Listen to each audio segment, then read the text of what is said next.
ಆತ್ಮೀಯರೇ ನಮಸ್ಕಾರ. ಇವತ್ತಿನ 3 ಡೇಸ್ ಕ್ಯಾಂಪಲ್ಲಿ ನಮ್ಮ ಜಯಪ್ರಕಾಶ್ ನಗತಿಹಳ್ಳಿ ಅವರ ಚಂದನ ವಾಹಿನಿಯ ಕಾರ್ಯಕ್ರಮದಲ್ಲಿ ಶುಭೋದಯ ಕರ್ನಾಟಕದ ಬಗ್ಗೆ ನಾವು 1 ತಾಸು ವಿಡಿಯೋನ ನಾವು ನೋಡಿದ್ವಿ. ಅದರಲ್ಲಿ ಏನಪ್ಪ ಅಂತಂದರೆ, ಒಬ್ಬ ವ್ಯಕ್ತಿ ವಿಕಸನ ಆಗಬೇಕಂತ ನಾವು ನೋಡೋದಾದರೆ ಆ ಟೋಟಲ್ 1 ತಾಸು ವಿಡಿಯೋದಲ್ಲಿ ನಮ್ಮ ಜಯಪ್ರಕಾಶ್ ನಗತಿಹಳ್ಳಿ ಸರ್ ಅವರ ವಿಕಸನ ಹೇಗೆ ಹೊಂದಿದ್ರು ಅಂಥೇಳಿ ತುಂಬ ಚೆನ್ನಾಗಿ 1 ತಾಸಲ್ಲಿ ಅವರು ತಿಳಿಸಿದ್ದಾರೆ.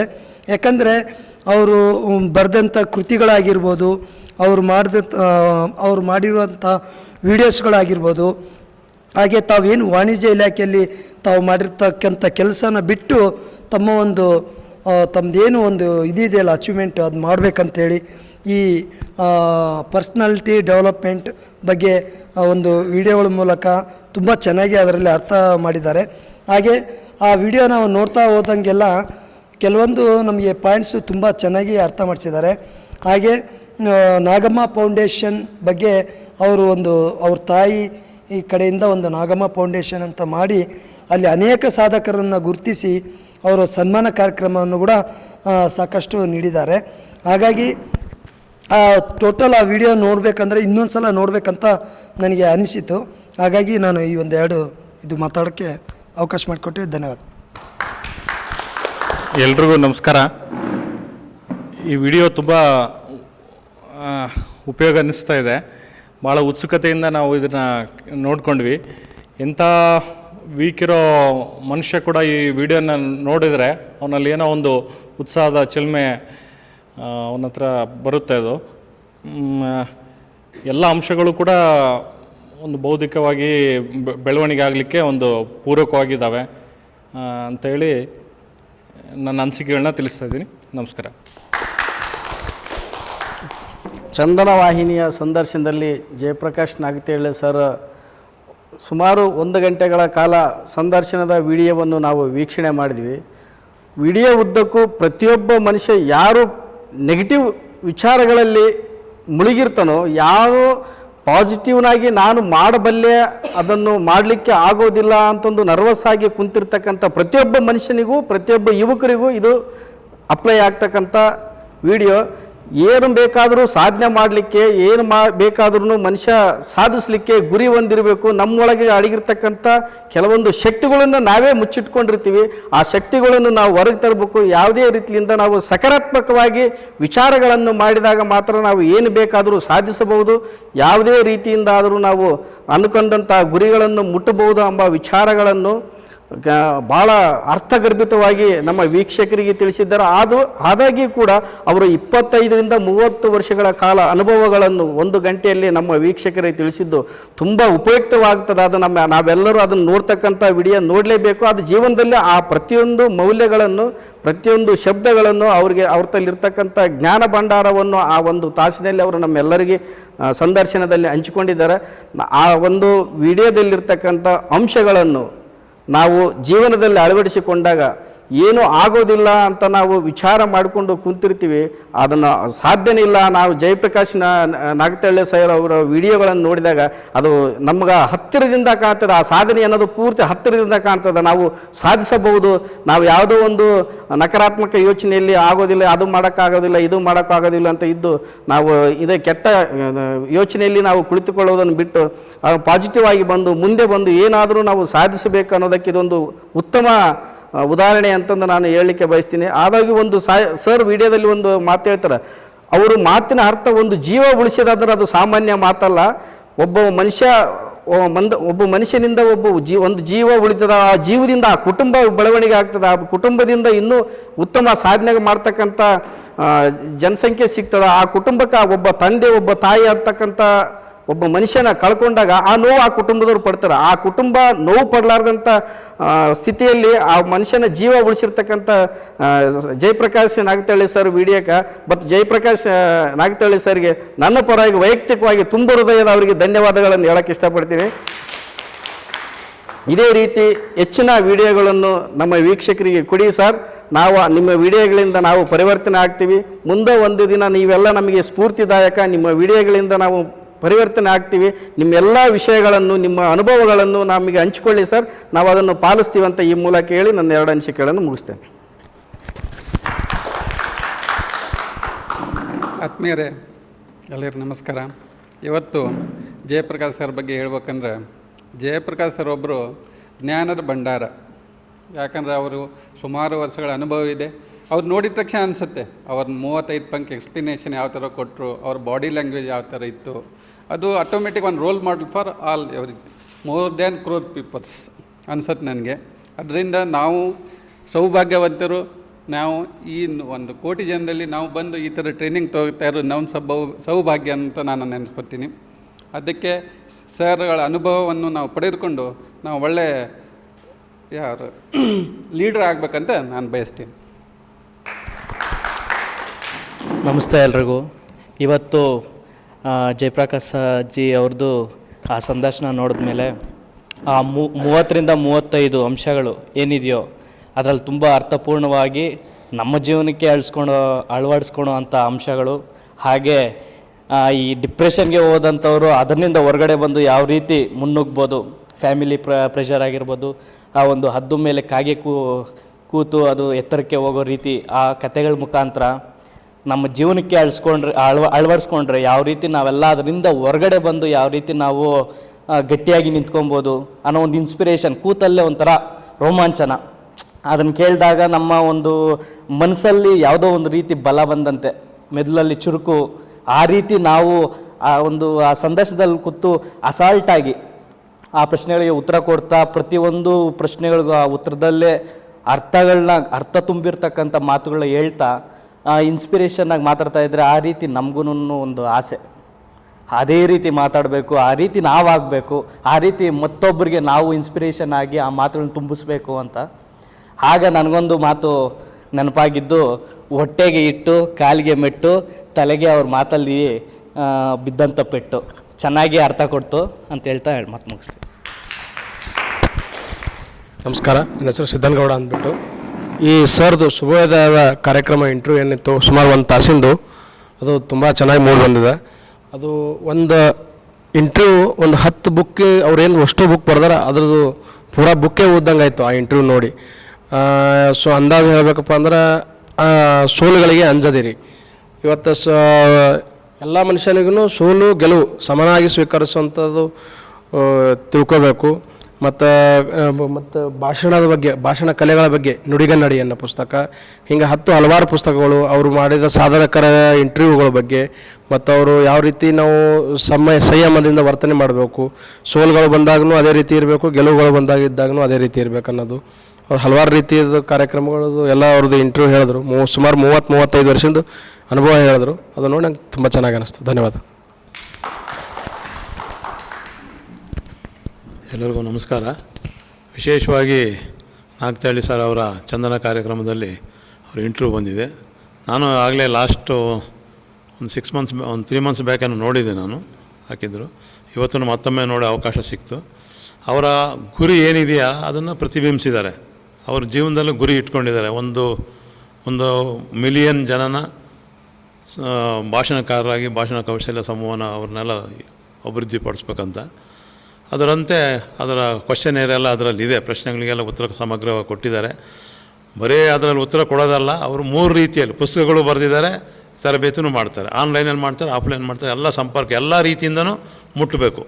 ಉದ್ದೇಶ ಇಷ್ಟೇ, ನಮ್ಮಲ್ಲಿರೋ ಪ್ರತಿಭೆಗಳು ನಮ್ಮಲ್ಲಿ ಏನಿದೆ ಅದನ್ನು ಹೊರತರ್ಸೋಕ್ಕೆ ಅವರು ಪ್ರಯತ್ನ. ಒಬ್ಬೊಬ್ಬರು ಒಂದ ಹತ್ರ ಇದೆ, ಅವ್ರು ಹೇಳಿದ ಯೂನಿಕ್, ಒಬ್ಬೊಬ್ಬರು ಒಂದೊಂದು ಅವ್ರ ಹತ್ರ ಇದ್ದಿದ್ದು ನನ್ನ ಹತ್ರ ಇಲ್ಲ, ನನ್ನ ಹತ್ರ ಇದ್ದಿದ್ದು ಇವ್ರ ಹತ್ರ ಇಲ್ಲ. ಆ ರೀತಿ ಅವರೊಂದು ಮಾರ್ಗದರ್ಶನದಲ್ಲಿ ಎಲ್ಲರನ್ನೂ ಒಂದೇ ಗುರಿ, ಸಮಾಜದಲ್ಲಿ ಒಬ್ಬ ವ್ಯಕ್ತಿ ಉನ್ನತಕ್ಕೆ ಏರಬೇಕು, ಅವರಲ್ಲಿ ಇರೋ ಗುಣನ ಗುರುತಿಸಿ, ಯಾವುದು ನೀನು ಎಲ್ಲೂ ಸಬ್ಡ್ಯೂ ಆಗಿದೆ, ನಿನ್ನ ಆ ದೇಹದಲ್ಲಿ ಹಂಗೆ ಉದಿಗೋಗಿದೆಯೋ ಅದನ್ನು ಮೇಲ್ತರಕ್ಕೆ ಪ್ರಯತ್ನ ಮಾಡ್ತಾರೆ. ಯಾಕೆಂದ್ರೆ ನಮ್ಮ ಇಂಡಿವಿಜುವಲ್ ಅಬ್ಸರ್ವೇಷನ್ ಮಾಡ್ತಾಯಿದ್ದಾರೆ. ಅದೇ ಕಾರಣಕ್ಕೆ ಇವನ್ನೆಲ್ಲ ಕಾರ್ಯಕ್ರಮ ಮಾಡ್ತಾಯಿದ್ದಾರೆ. ನಿಜವಾಗಲೂ ಒಳ್ಳೆಯ ಇಂಟರ್ವ್ಯೂನೇ. ನಮ್ಮ ಸಾರ್ವಜನಿಕರಿಗೆ, ನಮ್ಮಂಥವ್ರಿಗೆ ಎಲ್ಲರಿಗೂ ಒಂದು ಪ್ರೇರಣೆ ಆಗುತ್ತೆ ಅಂತೇಳಿ ಈ ಸಂದರ್ಭ ಹೇಳೋಕ್ಕೆ ಇಷ್ಟಪಡ್ತೀನಿ ಸರ್. ನಮಸ್ಕಾರ ಎಲ್ಲರಿಗೂ. ನಾನು ರವೀಂದ್ರ. JP ಸರ್ ಅವರ ವಿಡಿಯೋ ನೋಡಿ ಭಾಳ ಖುಷಿಯಾಯಿತು. ಇದೇ ಥರ ಎಲ್ಲ ನಮ್ಗೆ ಭಾಳ ಅನುಭವ ಆಯಿತು. ಪ್ರತಿಯೊಂದೂ ವಿಷಯಕ್ಕೂ ಒಂದು ದೊಡ್ಡ ಟಿಪ್ಸ್ ಕೊಟ್ಟಂಗೆ ಐತೆ ಸರ್. ಪ್ರತಿಯೊಂದೂ ಸರ್ ಎಲ್ಲದು ಒಳ್ಳೆಯದಾಗ್ತದೆ ಸರ್. ಎಲ್ಲರಿಗೂ ನಮಸ್ಕಾರ. ಸಾಧಕರ ಚಂದನ ಕಾರ್ಯಕ್ರಮವನ್ನು 1 ಗಂಟೆಯ ಒಂದು ವೀಕ್ಷಣೆ ಮಾಡಿದ್ದು. ಅದರ ಬಗ್ಗೆ ಹೇಳಬೇಕಾದ್ರೆ JP ಸರ್ ಅವರು ಒಬ್ಬ ಋಷಿ ಸಾದೃಶ, ಅನುಭಾವಿಕ ಮತ್ತು ಸ್ಥಿತಪ್ರಜ್ಞ, ಈ 3 ಅಂಶಗಳನ್ನು ವಿವರಿಸ್ತಾ ಹೋಗ್ಬೋದು. ಇಡೀ ಜೀವನವನ್ನು 1 ಗಂಟೆಯಲ್ಲಿ ವಿವರಿಸ್ತಾ ಬರ್ತಾರೆ. ಅವರನ್ನು ನೋಡಿದಂಥ ಸಂದರ್ಭದಲ್ಲೂ ಒಬ್ಬ ಬರಹಗಾರರಾಗಿ, ಒಬ್ಬ ಅನುಭಾವಿಕರಾಗಿ,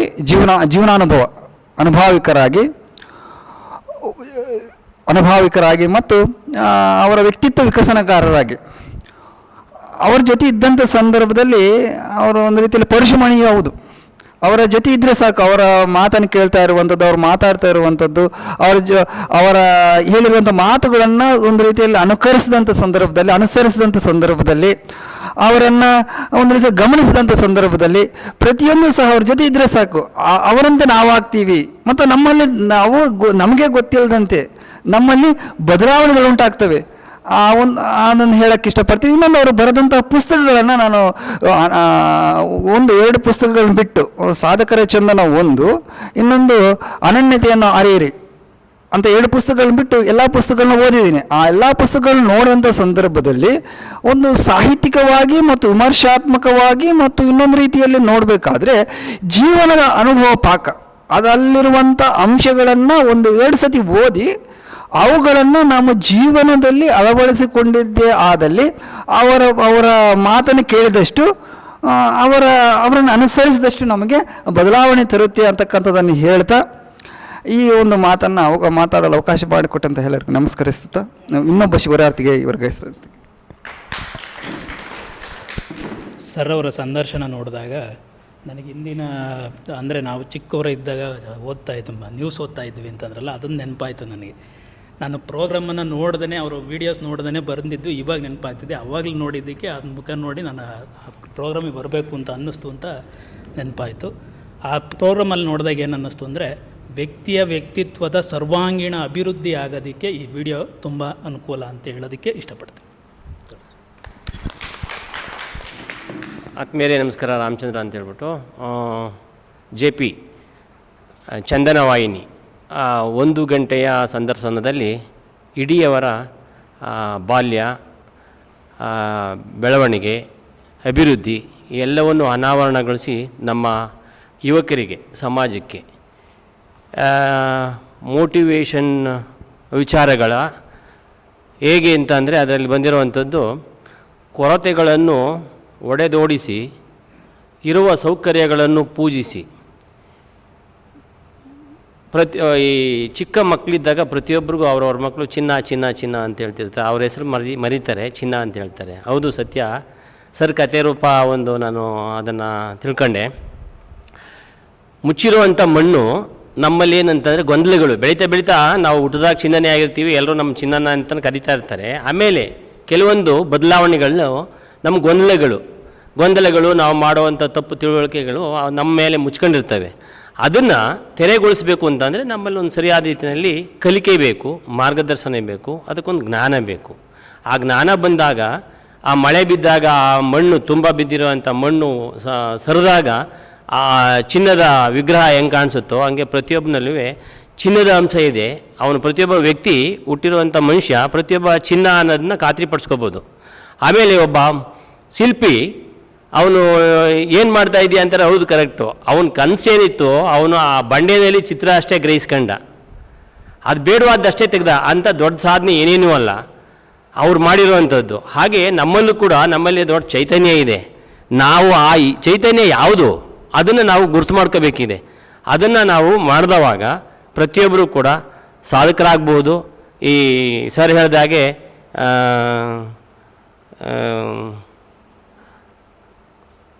ಓಕೆ, ಎತ್ತರಕ್ಕೆ ಹೇರುವುದು ಅಂತ ಹೇಳಿದ್ರು. ಹೌದು, ನಾವು ಈ ಮೊಬೈಲು ಅಪ್ಡೇಟೆಡ್ ಆಯಿತು, ಇರುವಂಥ ಗೆಡ್ಜೆಟ್ಸು ಏನೇನೆಲ್ಲ ಬಂತು ಅವೆಲ್ಲ ನ್ಯೂ ವರ್ಷನ್ಸು, ವರ್ಷನ್ಸ್ ಆಯಿತು. ಬಟ್ ಅದನ್ನು ಬಳಕೆ ಮಾಡಲಿಕ್ಕೆ ನಾವುಗಳು ನಮ್ಮ ಜ್ಞಾನವನ್ನು, ನಮ್ಮ ತಿಳುವಳಿಕೆಯನ್ನು, ನಮ್ಮ ಸ್ಕಿಲ್ಲನ್ನು ಅಪ್ಗ್ರೇಡ್ ನಾವು ಮಾಡ್ಕೊಂಡಿದ್ದೀವ? ಅದನ್ನೇನಾದ್ರು ಮಾಡ್ಕೊಳ್ಳೋದಕ್ಕೆ ನಾವು ಮನಸ್ಸು ಮಾಡಿದವಾಗ ಎಲ್ಲ ರೀತಿಯ ಸೌಕರ್ಯಗಳನ್ನ ನಾವು ಬಳಸ್ಕೊಂಡಾಗ ಯಾವ ಹಂತಕ್ಕೆ ಬೇಕಾದರೂ ನಾವು ಏರ್ಬೋದು ಅನ್ನೋದು ನಮಗೆ ಅರಿವಾಯಿತು. ನಮಸ್ಕಾರ. ಎಲ್ರಿಗೂ ನಮಸ್ಕಾರ. ಚಂದನ ವಾಹಿನಿಯಲ್ಲಿ ಸಂದರ್ಶನ ಆದಂತಹ ಕರ್ನಾಟಕ ಶುಭೋದಯ ಇದರಲ್ಲಿ ಜಯಪ್ರಕಾಶ್ ಸರ್ ಅವರ ಸಂದರ್ಶನ ತುಂಬ ಚೆನ್ನಾಗಿತ್ತು. ನಾವು ಕೇಳ್ತಾ ಇದ್ವಿ ಆಗ ನಾಗಮಣಿ ಹೆಸರಾವ್ ಆ ಒಂದು ಇರ್ಬೋದು, ಒಂದು ಪ್ರದೇಶ ಸಮಾಚಾರ ಮತ್ತು ವಾರ್ತೆಗಳು. ಹಾಗಾಗಿ ಇವತ್ತು ಕಣ್ಮುಂದೆ ನಾವು ನೋಡುವಂಥ ಭಾಗ್ಯ ನನಗೆ ಸಿಕ್ಕಿದೆ ಅಂತ ಹೇಳ್ತಾರೆ. ಈಗ ನಾನು ಸುಮಾರು ಅವರು 1 ಗಂಟೆ ಸಂದರ್ಶನ ಇತ್ತು, ತುಂಬ ಚೆನ್ನಾಗಿ ನನಗೆ 25 ವರ್ಷದ ಒಂದು ಅನುಭವ ಮತ್ತು ಇನ್ನೇನು ನಮ್ಮ ಜೀವನ ಏನು ನಡೆಸ್ಕೊಂಡು ಹೋಗಬೇಕು, ಹಾಗಾಗಿ ಅದನ್ನು ನನಗೆ ಒಂದು ಉತ್ತೇಜನ ಕೊಡ್ತು ಈ ಒಂದು ಸಂದರ್ಶನ. ಹಾಗಾಗಿ ಈ ಸಂದರ್ಶನ ಹೆಚ್ಚು ಈಗ ನಾವು ಕೆಲವೆಲ್ಲ ವಾಹಿನಿಗಳಿದ್ದಾವೆ. ಸೊ ಹಾಗಾಗಿ ಈ ಸಂದರ್ಶನಗಳು ಹೆಚ್ಚು ನೋಡೋದಕ್ಕೆ ಮಕ್ಕಳುಗಳಿಗೆ, ಇತ್ತೀಚಿನ ಮಕ್ಕಳುಗಳಿಗೆ ಸಿಗಬೇಕು ಅಂತ ನಾನು ಈ ಒಂದು ಇದರಲ್ಲಿ ನಾನು ಕೇಳ್ಕೊತಾ ಇದ್ದೀನಿ. ನಮಸ್ಕಾರ. ನನ್ನ ಹೆಸರು ಶಾರದಾ. ನನಗೆ ಈ ವಿಡಿಯೋ ನೋಡಿದಾಗ ನನಗೆ ವೈಯಕ್ತಿಕವಾಗಿ ಹೇಳಬೇಕಂತ ಅನ್ನಿಸ್ತಾ ಇದೆ. ಯಾರಾದರೂ ಡಿಪ್ರೆಷನ್ ಆಗಿದ್ದರು ಅಥವಾ ಯಾರಾದರೂ ಕೀಳಿರಿಮೆಯಲ್ಲಿ ಇದ್ದರು, ಜೀವನದಲ್ಲಿ ಏನು ನನ್ನ ಕೈಲಿ ಮಾಡೋಕ್ಕಾಗಲ್ಲ ಅನ್ನೋ ಒಂದು ಯಾರ್ಯಾರು ಭಾವನೆ ಇದ್ದಂದರೆ ಈ ವಿಡಿಯೋನ ನಾವು 5 ರಿಂದ 6 ಸರಿ ಏನಾದರೂ ಅವ್ರ ಮುಂದೆ ಇಟ್ಟು ತೋರಿಸ್ಬಿಟ್ರೆ ಬಹುಶಃ ಅವರ ಜೀವನವೇ ಪರಿವರ್ತನೆ ಆಗುತ್ತೆ ಅಂತ ನನಗೆ ಅನ್ನಿಸ್ತು. ಯಾಕಂದರೆ ನಾವಿಲ್ಲಿ ಮುಂಜಾನಿದ್ದನೂ ಎಲ್ಲರೂ ಪಾರ್ಟಿಸಿಪೇಟ್ ಮಾಡಿದ್ವಿ. ಆದರೆ ಆ ವಿಡಿಯೋ ನೋಡಿದ್ಮೇಲೆ ನಮ್ಮಲ್ಲಾದಂಥ ಬದಲಾವಣೆಗಳು, ಮಾನಸಿಕವಾಗಿಯೂ ಎಷ್ಟೋ ಬದಲಾವಣೆ ಆಗಿದ್ವಿ. ಅಂದರೆ ಯಾವ ವ್ಯಕ್ತಿ ನಾವೇನು ಮಾಡೋಕ್ಕಾಗಲ್ಲ ಅಂತ ಅಂದ್ಕೊಂಡ್ರೂ ಕೂಡ ಏನಾದರೂ ಮಾಡ್ಬೋದಪ್ಪ, ನನ್ನಲ್ಲೂ ಆ ಶಕ್ತಿ ಇದೆ ಅಂತ ಅವರು ಆ ವಿಡಿಯೋದಲ್ಲಿ ತುಂಬ ತೋರಿಸ್ಕೊಟ್ರು. ಇಡೀ ಒಬ್ಬ ವ್ಯಕ್ತಿ ಪರಿವರ್ತನೆ ಆಗುವಂಥ ಎಲ್ಲ ಅಂಶಗಳು ಈ ಒಂದೇ ವಿಡಿಯೋದಲ್ಲಿದ್ದಾವೆ. ನಾವು ಇದನ್ನು ಭಾಳ ಅಬ್ಸರ್ವ್ ಆಗಿ ಪರಿಗಣಿಸ್ಬೇಕಾಗುತ್ತೆ. ಯಾಕಂದರೆ ಸರ್ ಒಂದು ಮಾತು ಹೇಳಿದರು, ನಾನು ಗೌರ್ಮೆಂಟ್ ಜಾಬ್ ಇದ್ದರೂ ಕೂಡ ಅವರು ಅದನ್ನು ಬಿಟ್ಟು ಯಾಕೆ ನಾನು ಇದಕ್ಕೆ ಬಂದೆ ಅಂದರೆ ಅವರು ಅಲ್ಲಿ ಒಂದು ಅಂಶ ಹೇಳಿದರು. ಅವರು ಕಂಫರ್ಟ್ ಝೋನಿಂದ ಎಫರ್ಟ್ ಝೋನ್ಗೆ ಹೋಗ್ಬೇಕು. ಅಂದರೆ ನಮ್ಮ ಲೈಫಲ್ಲಿ ನಾವು ಅನ್ಕೋತೀವಿ, ಸಾಕಪ್ಪ ನನಗೊಂದು 20,000 30,000 ಅಥವಾ 50,000 ಸ್ಯಾಲ್ರಿ ಬರುತ್ತೆ, ನನ್ನ ಲೈಫ್ ಸಾಕಿಷ್ಟು, ಹೆಂಡತಿ ಮಕ್ಕಳನ್ನ ಸಾಕ್ತೀನಿ ಅಥವಾ ಗಂಡನ ಜೊತೆ ನಾನು ಹೇಗೋ ಚೆನ್ನಾಗಿರ್ತೀನಿ, ಮತ್ತೆ ಯಾಕೆ ನನಗೆ ತುಂಬ ಕಷ್ಟಪಡಬೇಕು ಅನ್ನೋ ಭಾವನೆಗಳು ಜಾಸ್ತಿ ಇದ್ದಾಗ ನಾವೇನು ಸಾಧನೆ ಮಾಡೋಕ್ಕಾಗಲ್ಲ. ಅದರಿಂದ ನಾವೇನಾದರೂ ಸಾಧನೆ ಮಾಡಬೇಕು, ಸಮಾಜಕ್ಕೆ ನಾವು ಏನಾದರೂ ಕೊಡುಗೆ ಕೊಡಬೇಕು ಅಂದಾಗ ನಾವು ಎಫರ್ಟ್ ಹಾಕಲೇಬೇಕು. ಆ ಕಂಫರ್ಟ್ ಝೋನ್ ಬಿಟ್ಟು ಎಫರ್ಟ್ ಯಾವಾಗ ಹಾಕ್ತೀವೋ ನಾವು ಅವಾಗೇ ಜೀವನದಲ್ಲಿ ಎತ್ತರಕ್ಕೆ ಹೋಗ್ತೀವಿ ಅಂತ ಒಂದು ಬಹಳ ನನ್ನ ಮನ ಮುಟ್ಟುವಂಥ ಒಂದು ಸಂದೇಶ ನೀಡಿದರು. ಇವತ್ತು ನಾನು ಅದೇ ಒಂದು ಪರಿಸ್ಥಿತಿಯಲ್ಲಿ, ನಾನು ಗೌರ್ಮೆಂಟ್ ಜಾಬನ್ನು ಬಿಟ್ಟು ಒಂದು ಸ್ಕೂಲ್ ಸ್ಟಾರ್ಟ್ ಮಾಡಿ, ನನಗೂ ಎಷ್ಟೋ ಜನ ಹೇಳ್ತಾ ಇರ್ತಾರೆ, ನಿನಗೇನು ಕಡಿಮೆ ಆಗಿತ್ತು, ಯಾಕೆ ಸುಮ್ಮನೆ ಎಷ್ಟೊಂದು ಕಷ್ಟಪಡ್ತೀಯ ಅಂತ. ಬಟ್ ನನಗೆ ಈ ರೀತಿ ಒಂದು ಮಾತು ಮನ ಮುಟ್ಟಿದ್ದು ಅದಕ್ಕೆ. ನಾನು ಒಂದು ಏನಾದರೂ ಸಮಾಜಕ್ಕೆ ಶಿಕ್ಷಣ, ನಾವು 20 ವರ್ಷಗಳ ಕಾಲ ಶಿಕ್ಷಣ ಪಡೆದಿರ್ತೀವಿ, ಈ ಪಡೆದಂಥ ಶಿಕ್ಷಣ ವೇಸ್ಟ್ ಆಗಬಾರ್ದು. ಯಾವುದೋ ನಮ್ಮ ಕೈಲಿ ಏನಾಗುತ್ತೋ ಅಷ್ಟು ಸಾಧನೆಯನ್ನು ಮಾಡೋವಂಥ ಶಕ್ತಿ ನಮ್ಮಲ್ಲಿದೆ. ಸರ್ ವಿಡಿಯೋ ಫುಲ್ ಏನಿತ್ತಂದರೆ ಒಬ್ಬ ವ್ಯಕ್ತಿ ಆತ್ಮವಿಶ್ವಾಸವನ್ನು ಹೆಚ್ಚಿಸುವಂಥ ವಿಡಿಯೋ ಇತ್ತು. ಎಲ್ಲಿ ಕೂಡ ಯಾರು ಕುಗ್ಗಿರ್ತಾರೋ ಅವರಲ್ಲಿ ಆತ್ಮವಿಶ್ವಾಸ ಹೇಗೆ ಬೆಳೆಸ್ಕೋಗ್ಬೇಕು ನೀವು ಅಂತ ಹೇಳಿದರು. ಆತ್ಮವಿಶ್ವಾಸ ಇಲ್ಲದೆ ನಾವು ಜೀವನದಲ್ಲಿ ಏನು ಮಾಡೋಕ್ಕೆ ಸಾಧ್ಯ ಇಲ್ಲ. ಇವತ್ತು ನಾನು ಹೆಣ್ಣು ಆಗಿರ್ಬೋದು, ಗಂಡು ಆಗಿರ್ಬೋದು, ಪ್ರತಿಯೊಬ್ಬರಲ್ಲಿ ನಾವು ಆತ್ಮವಿಶ್ವಾಸವನ್ನು ಎಷ್ಟು ಬೆಳೆಸ್ತೀವೋ ಅಷ್ಟು ನಾವು ನಮ್ಮ ಎಲ್ಲ ಕೆಲಸ ಕಾರ್ಯಗಳಲ್ಲಿ ಅಭಿವೃದ್ಧಿಯನ್ನು ಹೊಂದ್ತೀವಿ. ಸರ್ ಆಮೇಲೆ ಎಲ್ಲ ಪುಸ್ತಕಗಳು ಹೇಗಿದ್ದಾವೆ ಅಂತಂದರೆ, ಯಾವುದು ನಮಗೆ ಗೊತ್ತಿಲ್ಲೋ, ಯಾವ ವಿಷಯದ ಬಗ್ಗೆ ಮಾಹಿತಿ ಇಲ್ವೋ ಆ ವಿಷಯನ ನಮಗೆ ಹೆಚ್ಚು ಮಾಹಿತಿನ ಕೊಡುವಂಥ ಪುಸ್ತಕಗಳು. ನಾನು ಕೂಡ ಸರ್ ಎಲ್ಲ ಪುಸ್ತಕಗಳನ್ನು ಕೊಂಡ್ಕೊಂಡಿದ್ದೀನಿ, ಓದ್ತಾ ಇದ್ದೀನಿ ಕೂಡ. ಆದರೆ ಅಲ್ಲಿ ನನಗೆ ಕಂಡಿದ್ದು ವಿಷಯ ಜ್ಞಾನ. ಯಾವುದಾದ್ರೂ ನಾವು ಭಾಷಣವನ್ನು ಮಾಡಬೇಕು ಅಂತಂದರೆ ನಮಗೆ ವಿಷಯ ಇರಬೇಕು ತಲೆಯಲ್ಲಿ. ಅದು ವಿಷಯ ಇದ್ದರೆ ಮಾತ್ರ ಹೊರಗೆ ಬರ್ತೀವಿ. ವಿಷಯನೇ ಇಲ್ಲ ಅಂತಂದರೆ ವಿಷಯ ಇಲ್ಲ ಅಂದರೆ ಅದು ನಾವು ಮಾತುಗಾರಿಕೆಯಲ್ಲಿ, ಭಾಷಣದಲ್ಲಿ ಹೊರಗೆ ಬರೋಕ್ಕೆ ಸಾಧ್ಯನೇ ಆಗಲ್ಲ. ಸೊ ಹಾಗಾಗಿ ನಾನು ಆ ಪುಸ್ತಕಗಳನ್ನು ಹೆಚ್ಚು ಓದಂತ ಸರ್ ವಿಡಿಯೋದಲ್ಲಿ ಕೂಡ ಹೇಳಿದರು. ಅಂದರೆ ಅವರು ಪಟ್ಟಂಥ ಕಷ್ಟ ಎಷ್ಟಂದರೆ ನಮಗೆ ಅನಿಸ್ತಾ ಇತ್ತು. ಸರ್ ಈ ಒಂದು ಇಷ್ಟೊಂದು ಸ್ಟೇಜಿಗೆ ಬರೋದಕ್ಕೆ ಅವರು ಹಂತವಾಗಿ ಅವರ ಒಂದು ಆತ್ಮವಿಶ್ವಾಸನೇ ಇದಕ್ಕೆಲ್ಲ ಕಾರಣ. ಸೊ ಹಾಗೆ ನಾವೆಲ್ಲರೂ ಕೂಡ ಆತ್ಮವಿಶ್ವಾಸವನ್ನು ಬೆಳೆಸ್ಕೊಳ್ಳೋಣ ಅಂತ ನಾನು ಹೇಳ್ತೀನಿ. ನಮಸ್ತೆ ಆತ್ಮೀಯರೇ.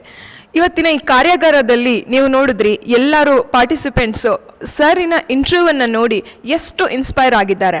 ಅವರ ಇಂಟರ್ವ್ಯೂ ಆಗಿತ್ತು 51 ನಿಮಿಷದ. ಆ ಇಂಟರ್ವ್ಯೂನಲ್ಲಿ ಸರ್ ಪೂರ ಒಂದು ಪುಸ್ತಕವನ್ನೇ ಓದುವಷ್ಟು ಮಾಹಿತಿಯನ್ನು ನಮಗೆ ಕೊಟ್ಟಿದ್ದಾರೆ.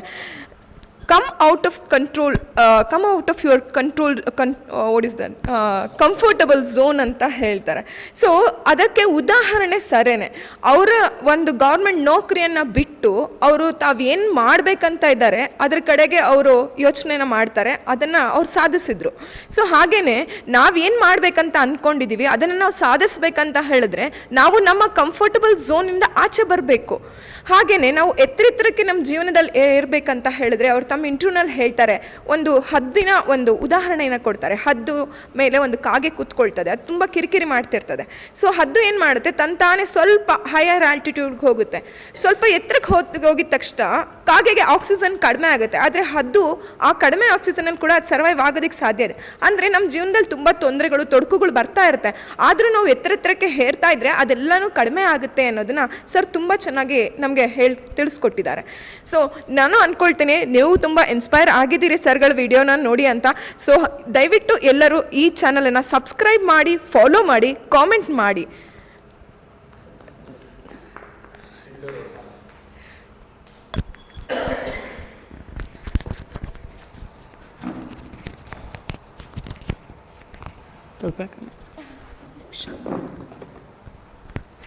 ಬಿಡಿ.